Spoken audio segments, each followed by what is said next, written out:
Dans la famille Greisamer, on est tous célèbres. Il y a d'abord le père, Ilan, professeur de sciences politiques à l'université de Jérusalem.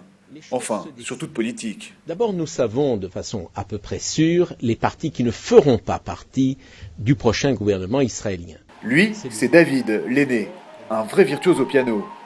Il est concertiste et surtout chef de l'orchestre de chambre de Genève. Et puis, il y a Michael, un chanteur au look très rasta. Avec Shimrit, celle qui partage son quotidien dans la vie et sur scène, ils en sont déjà à leur deuxième album.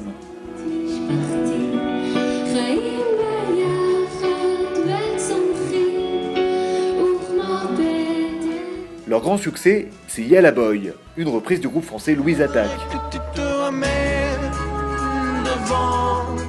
Que tu sois là de temps en temps, et je voudrais que tu te rappelles, notre amour est éternel et pas artificiel.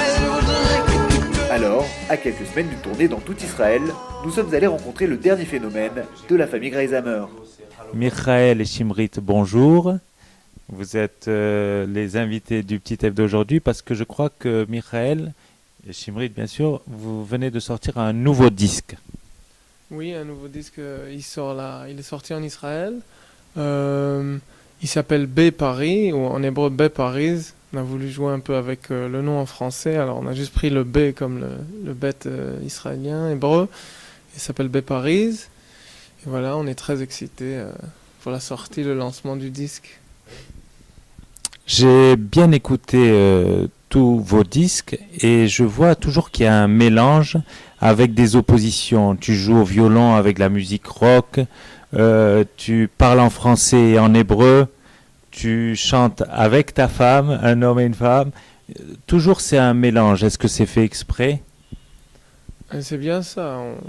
On aime beaucoup la dualité et on pense que ça forme quelque chose de nouveau. C'est toujours un dialogue.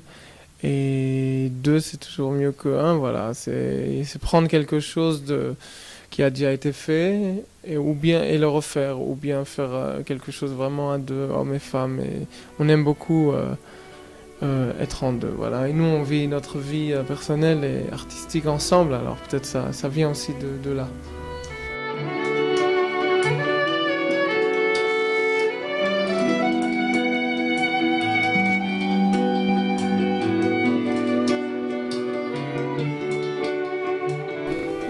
À Jérusalem, à Dassar, à Tzofim.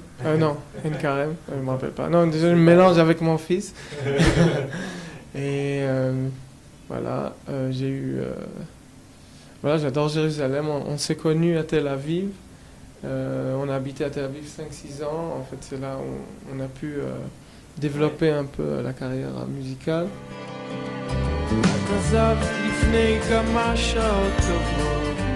לא טובות, חשוכות, מדליק את האור הלבן.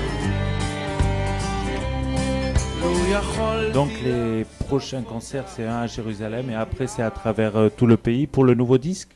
Oui, mais surtout les grands concerts. On a décidé de faire 2 grands concerts, donc celui-ci à la Tzolelet le 26 novembre et à Hanouka. On a attendu Hanouka pour aller à Tel Aviv. 3 semaines après, le 21 décembre, à Théâtre Tmouna, le théâtre de Tmouna, un endroit très spécial aussi.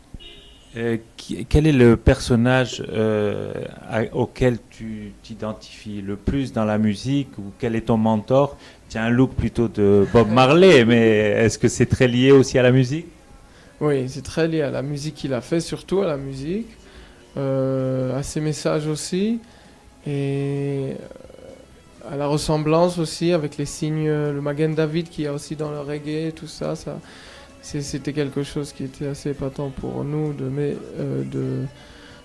voir. On a fait un concert dans les Caraïbes même, on a été invité avec tout le groupe, on était au Barbade, on a fait 2 concerts et les gens étaient très contents de recevoir quelqu'un de blanc avec des rastas et qui joue du violon et qui fait du reggae, et puis c'était pas mal de choses pour eux. Et je m'identifie sûr avec lui beaucoup, mais aussi avec les grands du rock, avec Led Zeppelin, et aussi c'est pour moi le chanteur français, c'est Serge Gainsbourg, que j'adore. Ouais. on fait passer à travers nos chansons un message d'amour et de tolérance.